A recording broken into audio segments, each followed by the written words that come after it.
Donald Trump now expects to colonize the Gaza Strip. We've got to talk about this along with much more, including what's going on with stocks today, earnings, Google, Apple, Palantir, Tesla, the Federal Reserve, what just happened with jobs. There's a lot to cover in today's Meet Kevin Report, news that makes you money. But first, let's get started with this, because this is surprising to a lot of people, though others say there were signs.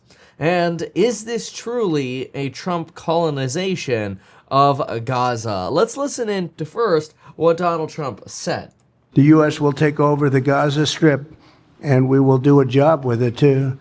We'll own it and be responsible for dismantling all of the dangerous unexploded bombs and other weapons on the site, level the site and get rid of the destroyed buildings, level it out, create an economic development that will supply unlimited numbers of jobs and housing for the people of the area. Do a real job, do something different. Just can't go back. If you go back, it's going to end up the same way it has for 100 years. The U.S. will... All right, this is really interesting. There's a lot to unpackage here, and we know that Jared Kushner has given us some hints that this could potentially happen, which we'll talk about exactly what Kushner said in just a moment. But first, let's unpackage this for a moment. So the United States basically funds Israel's retaliation via providing them with the munitions to essentially level Gaza, which is Mediterranean real estate. And I'm not sure if you're familiar, but the Mediterranean climate only covers about 13% of the world, and it is deemed to be the climate that is the most habitable for, well, human living. You get it in the southern portions of Australia, you get it a little bit in South America, you get it around the Mediterranean Sea, and then you get it in Southern California. That's about it.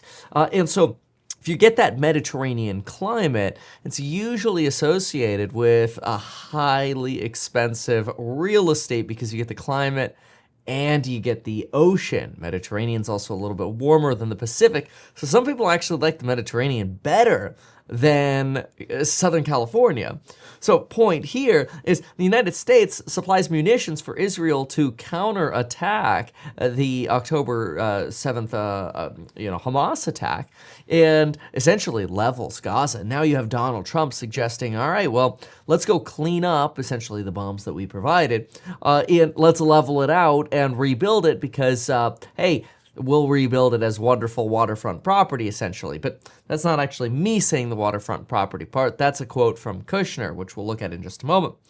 And the question is, could this be done, A, and B, what would it end up looking like? Would the individuals of Gaza, who are essentially subjects of extreme poverty, actually be able to move back into the Gaza Strip, or would this be the MAGA Strip, as some folks are now calling it, and would we just see some high-end version of Monaco?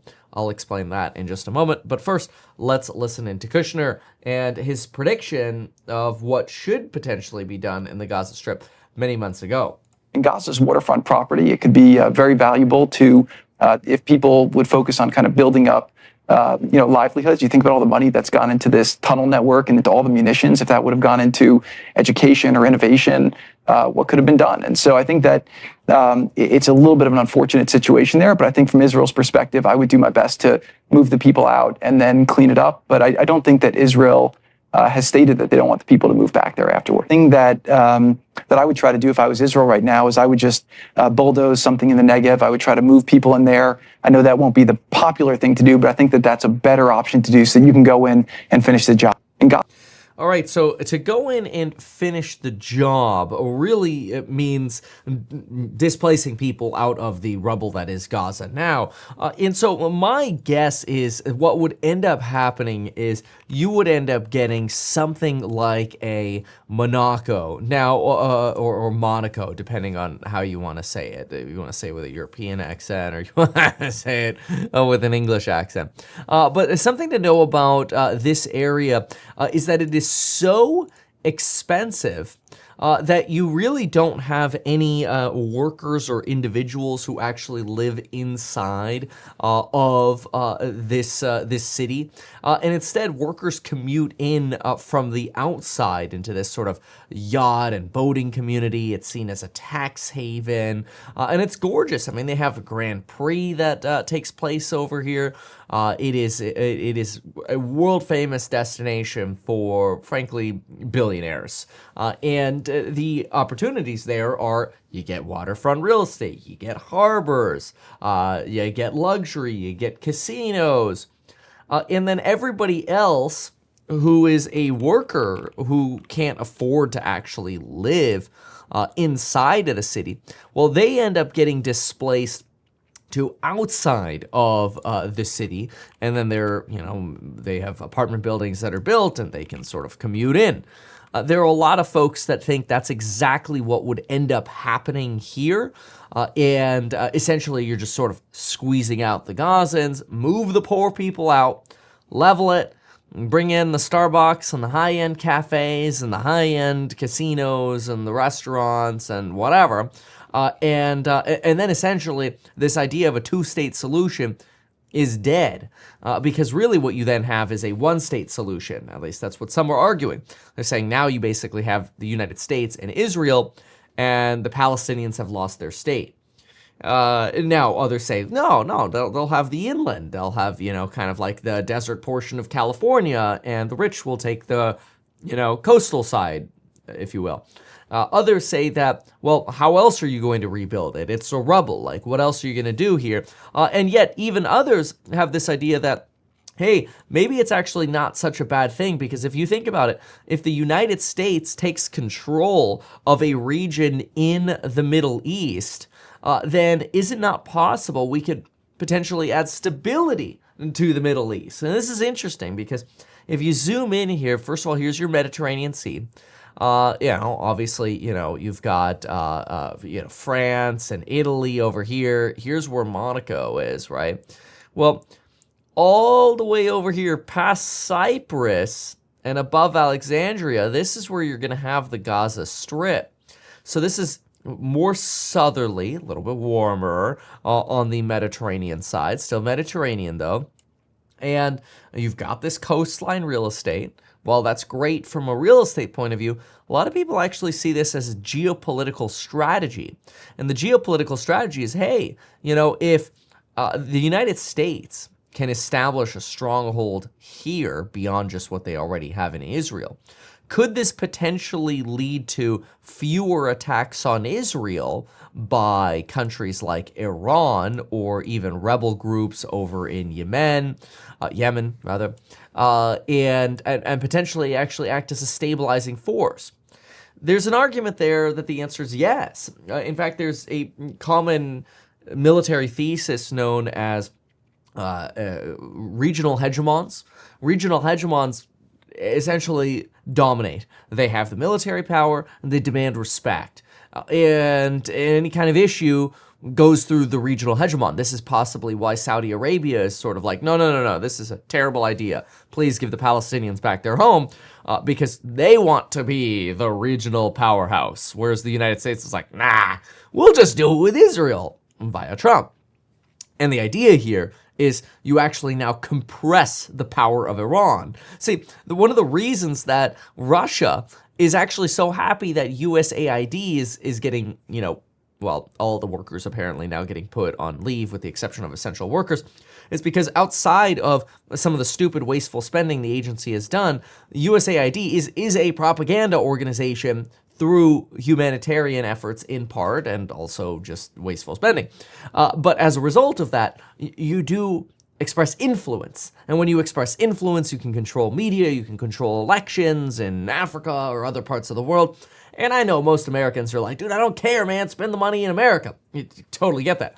But it's interesting because the reason you see Putin cheering the dismantling of USAID is because it reduces U.S. influence in other parts of the world. Now, Donald Trump might actually be able to, rather than in a nationalist way and trying to withdraw from everything and just focus on the United States, he'd actually sort of be expanding the United States. So going from a nationalist POV to an expansionist or imperialistic point of view. Because now, think about what the United States is doing. You are going from just the United States and then allies around the world to suggesting, hey, let's nab Greenland so we could screw up China and Russia's, ideal trade routes. Those aren't trade between them. They could trade through land. It's for the rest of the world. Screw up their potential trade routes over here. Let's grab Panama while we're at it. And then in addition, let's grab a stronghold over here in the Middle East. So now all of a sudden what you've done is you have nabbed over time multiple different aspects of the world and expanded U.S. dominance. This is potentially the Trump way. So a lot of people see the Palestinians as just essentially a, sort of side effect. That is, hey, don't worry, we'll give them nice apartments. We could see how quickly China can build apartments. We can build apartments there very cheaply and efficiently as well. Just give us the coastline stuff. And then again, you get control over here. You get control in Greenland. You've got the United States, obviously, here. Here's South America, where, you're partnering with potentially sending your criminals to jails in South America. Now, we've talked about that in a video yesterday. You don't want to go to those jails. And then, of course, you've got the Strait for the Panama Canal, which would give you a lot of control and potentially limit the powers of China as well. The leaders in Panama now even talking about wanting to not renew their, Chinese Belt Road initiatives with China, and instead potentially partner with the United States. So let's just put it this way: there is a lot of change going on under the first month of the Trump. Month. Dude, it hasn't even been 2 weeks of the Trump administration, and this is a lot of change. Many people are very, very upset. Other people are like, hell yeah, this is one of the best times to be an American. This is an interesting little photo here that comes up for Lebanon. This kind of actually gives you a perfect example of what the Gaza Strip could end up looking like. This actually looks kind of nice if you think about it. You got boating, you got waterfront. This is perfect. Just do that. You got some artifacts, whatever. But this would be my guess. Look, tourist activities. This would be my guess as to what you would end up seeing a Gaza Strip end up turning into. Again, resort destination, high-rise condominiums, and then anybody in poverty, Palestinian state, realistically would just get carved out into the desert. And I'm not saying one thing's right or not. I'm just trying to be a neutral observer here. So my guess is these coastal regions here, this sort of coastal, maybe third, we'll call it. This, honestly, if this happens, what I would probably, because this is so not wide, the width of this is so little. You're talking about a 2.5 mile width over here, right? It's all going to be coastal real estate. All of the Gaza Strip will be coastal real estate. So what do? Honestly, what you might end up seeing is Israel just say, all right, this is Palestine right over here. See all this sand where nobody is? Here. This will be your new city. And we'll take this for ourselves. Wouldn't surprise me at all, because A, there's nothing here. B, Israel likely owns this land, so it could give this land. But while it gives, it shall take would potentially be something that you see happen. No, they're not saying that we'll see that happen for sure, but it is a potential. So with that, let's go into some of the other news of the day. So we just got S&P Global Composite and Service PMIs. the composite beat, 52.7 versus 52.4. We had the final services beat. Honestly, the economy is just doing better and better and better, it seems like, every single day. So we just had Fed Barkin come out and say CEOs aren't seeing any indications of a recession. You're still seeing signs of cuts this year because there aren't signs of overheating, but the job numbers are actually doing very well right now. In fact, if you look at the ADP employment report this morning, we had private sector expansion again. We had expansion in leisure and hospitality. We had construction only growing at 3K, though that could be because of labor shortages, and now more lately possibly even deportations. But the ADP numbers came in strong, 183K versus 150 expected. They even revised up the prior by about 54,000 from 122 to 176. These are strong numbers. And then hiring is continuing. The second half of last year ended pretty good. ADP economists are saying that's sort of rolling into January, and that sort of trend is continuing right now. You've got a lot of enthusiasm, therefore, in the stock market. While there are sort of ups and downs, for example, what's going on with Apple and potentially China wanting to investigate multiple different U.S. companies, whether it's the Apple App Store and investigating Google. Some of the earnings have been a little rough. The economy so far is actually holding up. I mean, yes, I know Google is down 7.5% today because their cloud data center, revenues missed. AMD is down 10% today because, well, their data center revenues missed. Tesla's down a couple percent today because the German sales data actually came out. I was wondering why it was missing yesterday when we covered it.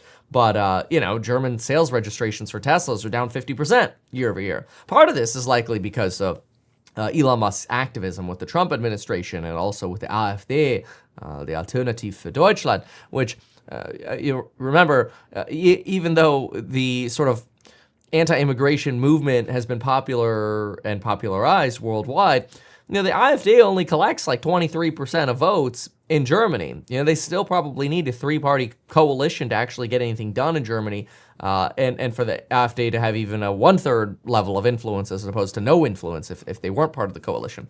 And so when you look at it like that, yeah, sure, AfD folks might love Elon Musk, but anybody you're basically pissing off the other 77%. It's sort of the downside of politics. It's made me.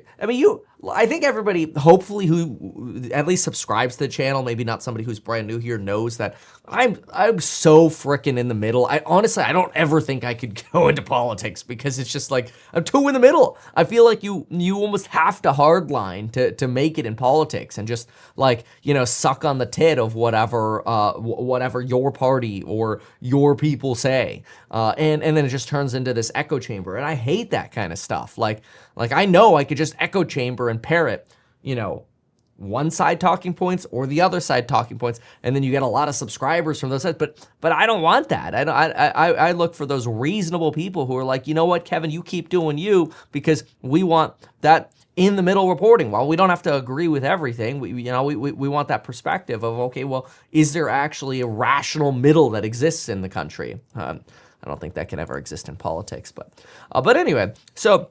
With that, there was a bill now introduced to eliminate OSHA, that's Safety and Hazards Administration, Occupational Safety and Hazards Administration in the United States.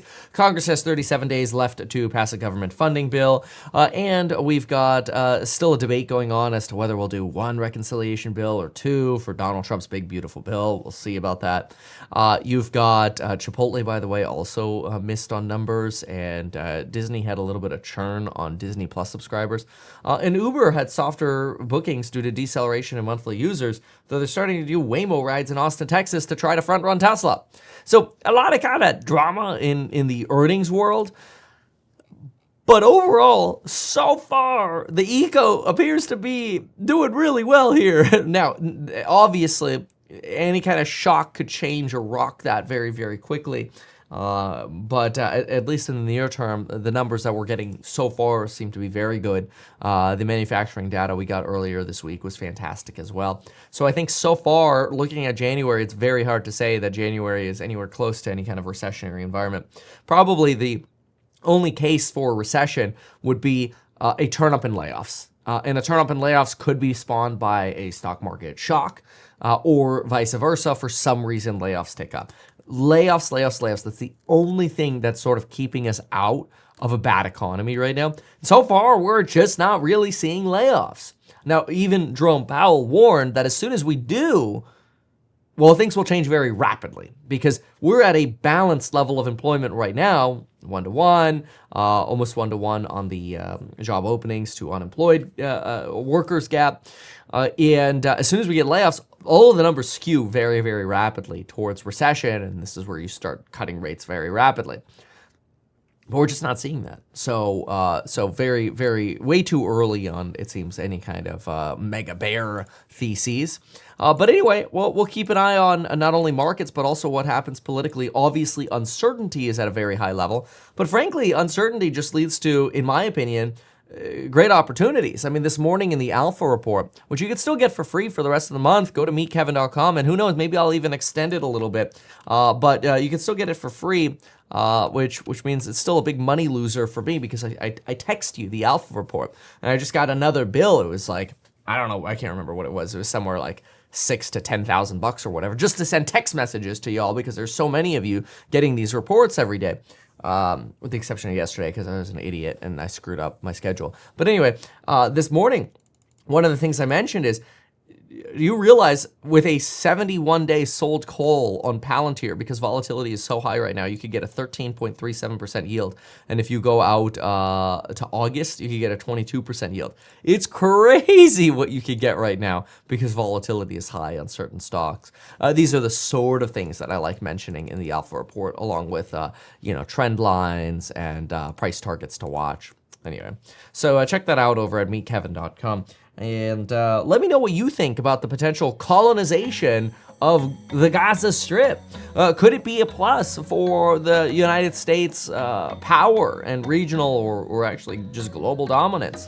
Or is it, a complete slap in the face to the Palestinian people who have been reamed and had their livelihoods destroyed, only to now officially have their livelihoods destroyed, or what's left of it?